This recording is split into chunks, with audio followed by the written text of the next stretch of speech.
Pour la séance d'aujourd'hui, il faut se rappeler de ce que l'on avait fait sur les fractions décimales. En effet, on avait appris à décomposer les fractions décimales pour arriver à avoir un nombre décimal, donc un nombre à virgule.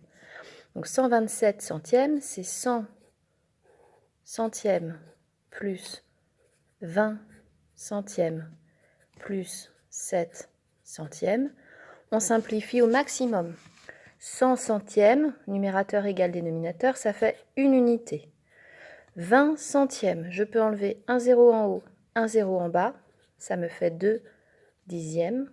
7 centièmes, je ne peux pas enlever de zéro en haut, donc je n'en enlève pas en bas. Il me reste 7 centièmes. Ça, c'est la partie entière, donc j'ai une unité. Je passe dans la partie décimale, donc je mets ma virgule.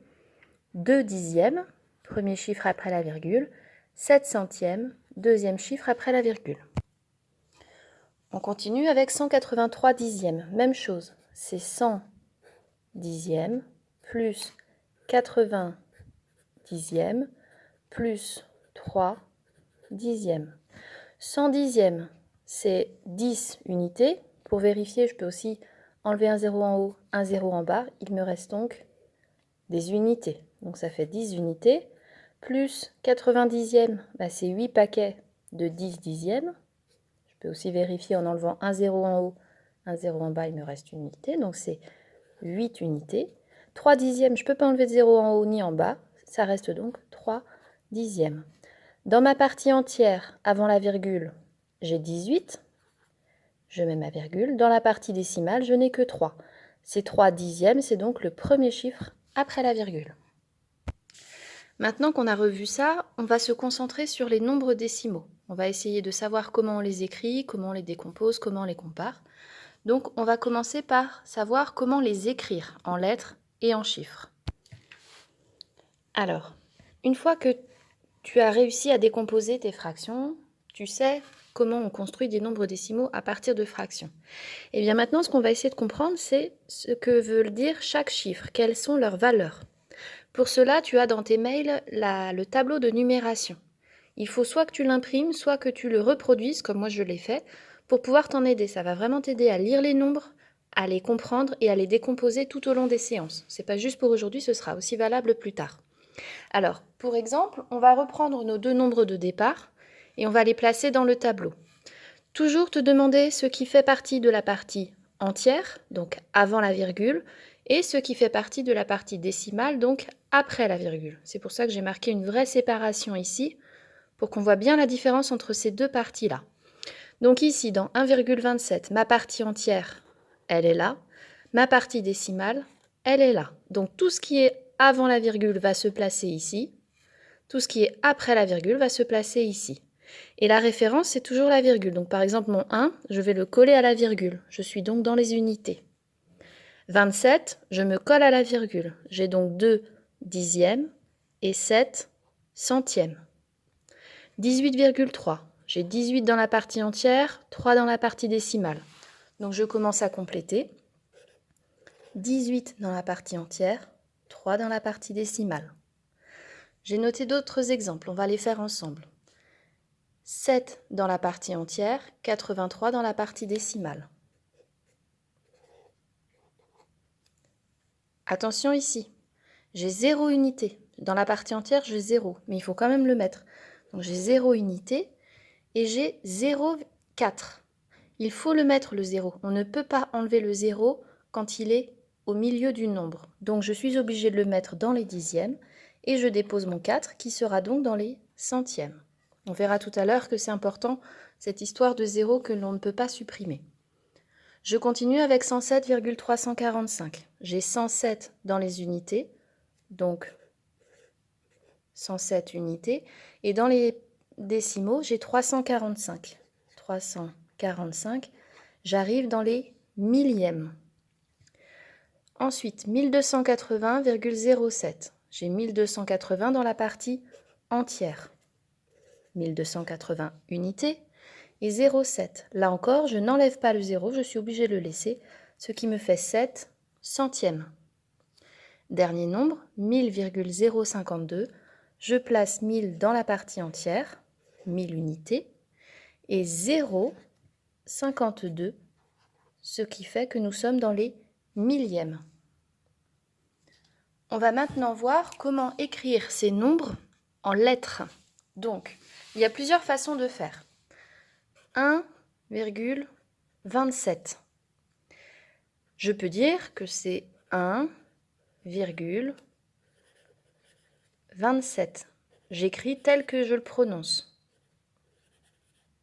Mais il y a une autre façon de faire qui est importante à connaître, qui va être de décomposer vraiment, de dire à quoi correspond chaque chiffre.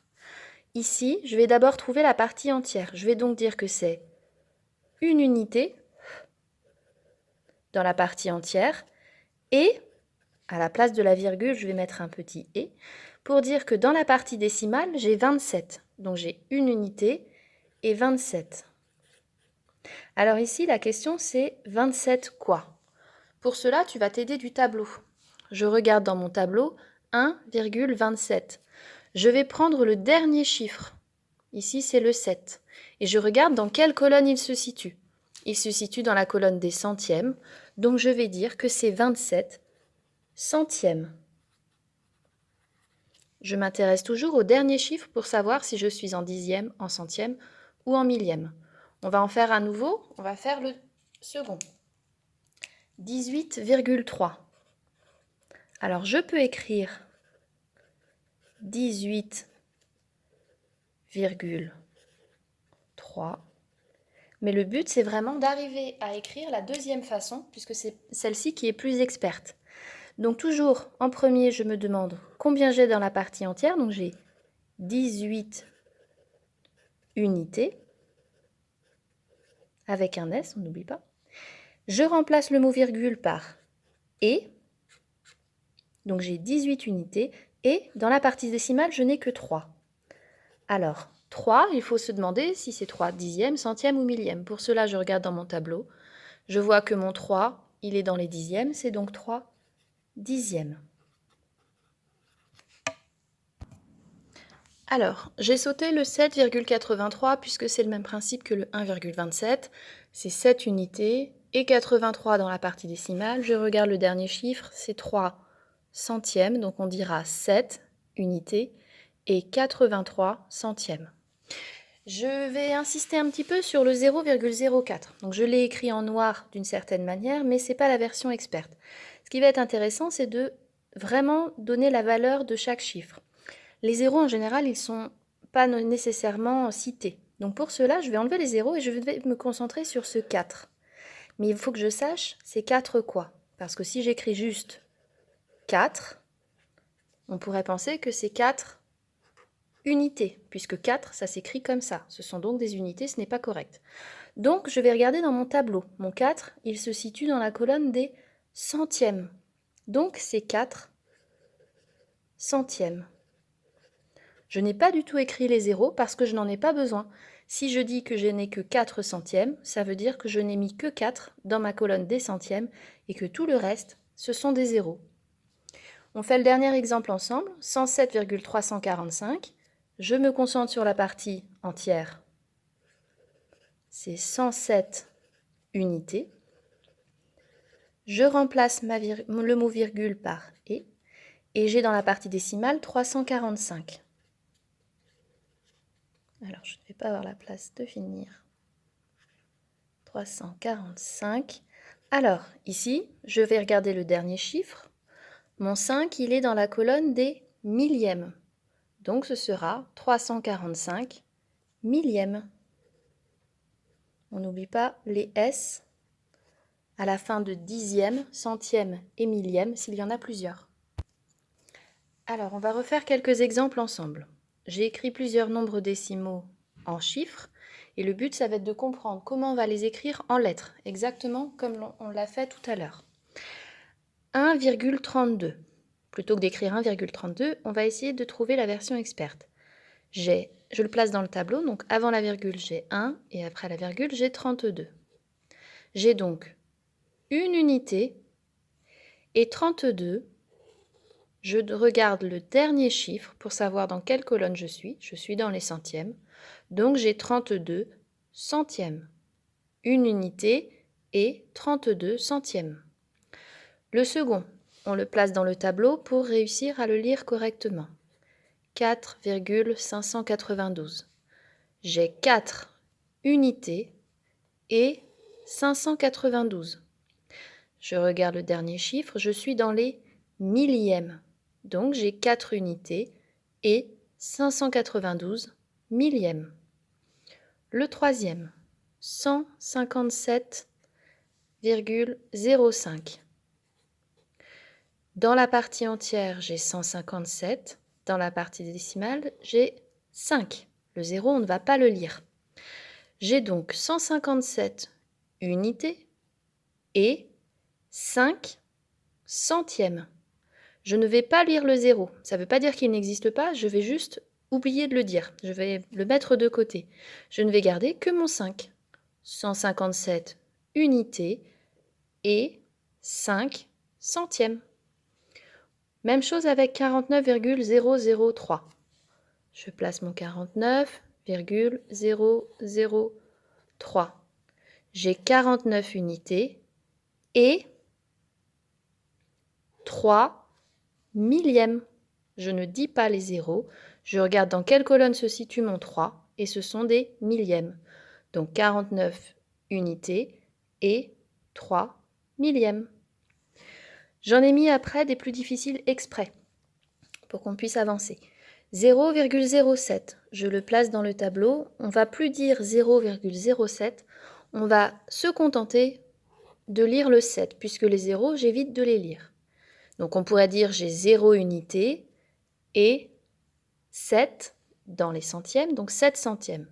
Mais pour faire plus court, vous ne gardez que le 7 et vous dites que vous n'avez que 7 centièmes. On enlève les zéros. Par contre, on n'oublie pas que le 7, il est dans les centièmes. On ne peut pas juste dire que j'ai 7, parce que si je dis 7, c'est comme ça, et dans ce cas-là, c'est 7 unités, puisque vous l'auriez écrit ici. On continue 0,4. Eh bien, même chose, je ne lis que le 4, il est dans les dixièmes, j'ai donc 4 dixièmes. 0,009. J'oublie les zéros, je ne lis que le 9. Le 9 est dans les millièmes. Ici, je lis donc 9 millièmes. 0,19. Là encore, je ne m'occupe pas du 0, je vais lire les nombres dont je dispose. J'ai 19, c'est 19 quoi? Centièmes, puisque le dernier chiffre est dans les centièmes. Donc pour ici, en lettres, j'écrirai seulement 19 centièmes. Le dernier, 0,054. Je ne garde que les nombres qui sont différents de 0. 54, mon dernier chiffre est dans les millièmes, c'est donc 54 millièmes. Pour ce nombre-là, j'écrirai donc en lettres 54 millièmes. Pour voir si tu as compris, je te propose d'écrire en lettres ces deux nombres en t'aidant du tableau. D'accord? Tu lis ces deux nombres dans ta tête et tu les écris en lettres. Tu fais pause sur la vidéo, puisque je vais donner la réponse juste après, mais il faut d'abord que tu y réfléchisses tout seul. Donc essaye d'écrire en lettres celui-ci et celui-ci. Mets pause sur la vidéo et vois le résultat juste après. Voilà donc la vérification de 0,47. Comment l'écrire en lettres? Je vais mettre dans mon tableau 0,47 et je ne lis que les nombres qui sont donnés, j'oublie le 0. J'ai donc 47 centièmes. Je vais donc écrire pour celui-là 47 centièmes. Je fais maintenant le 0,08. Je le place dans le tableau, 0,08. Je ne m'occupe pas des zéros, je ne garde que le 8. Je suis dans les centièmes, donc pour ce nombre, on écrira 8 centièmes. Alors pour terminer cette séance, je te propose d'écrire en chiffres les nombres que j'ai écrits ici en lettres. Pour cela, tu mettras pause sur la vidéo, tu fais l'exercice Et une fois que tu as terminé, tu remets la vidéo en route pour voir la correction. Avant de commencer cet exercice et de faire pause, n'oublie pas, si tu as besoin, de placer chaque nombre dans le tableau. C'est ça qui va t'aider à trouver l'écriture à virgule. N'oublie pas que, par exemple, ici, je suis en centièmes. Ça veut dire que le dernier chiffre que je vais le placer dans la colonne des centièmes. On va faire le premier ensemble. 18 centièmes. Je suis dans les centièmes. Ça veut dire que dans 18, le dernier chiffre sera ici. Donc, je mets le 8 là, le 1 devant. Je suis obligée de mettre la virgule puisque je suis dans la partie décimale. Donc, ça veut dire que j'ai forcément une virgule. Et comme je n'ai rien devant, j'ai 0 unité. J'ai donc ici 18 centièmes. J'ai rien dans la partie unité, donc 0,18. Tu peux mettre la vidéo en pause, fais l'exercice et rallume la vidéo ensuite pour corriger. On y va ensemble pour la correction. 4 millièmes. On nous dit pas qu'on a des unités, donc ça veut dire que j'aurai forcément 0 dans les unités. Je vais placer mon 4. Je suis dans les millièmes, donc je vais placer mon 4 dans la colonne des millièmes. Et comme je sais que ça veut dire que j'ai 0 unité, je complète avec des zéros, ce qui fait 0,004. On dira 4 millièmes. 10 unités, donc j'ai quelque chose avant la virgule, dans la partie entière, et 11 centièmes. Donc dans ma partie entière, j'ai 10 unités. Dans ma partie décimale, puisque le « et », c'est comme la virgule, je rappelle que c'est comme s'il y avait une virgule. Dans ma partie décimale, j'ai 11 centièmes. Ça veut dire que mon dernier chiffre sera dans les centièmes. Je complète à l'avant, ce qui fera 10,11. 10 unités, 11 centièmes. Le suivant, 100 unités et 2 dixièmes. J'ai le petit « et », j'aurai donc une virgule. Dans la partie entière, j'ai 100 unités. Le petit « et », c'est ma virgule. 2 dixièmes. Je suis dans les dixièmes. Je mets mon chiffre 2. Une unité et 16 millièmes. J'ai mon petit « et », j'aurai donc un nombre à virgule et j'aurai donc une unité devant. 16 millièmes. Je suis dans les millièmes, donc mon dernier chiffre sera placé là. Ce sera mon 6. Mon 1 va devant pour faire 16 et je complète avec un 0.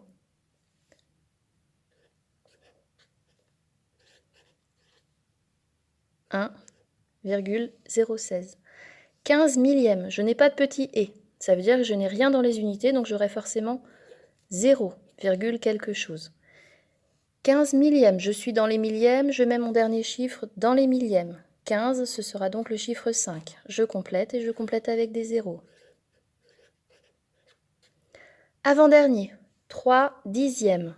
Je n'ai rien avant, je n'ai pas d'unité, donc je sais que j'aurai un nombre qui commence par 0, je suis dans les dixièmes.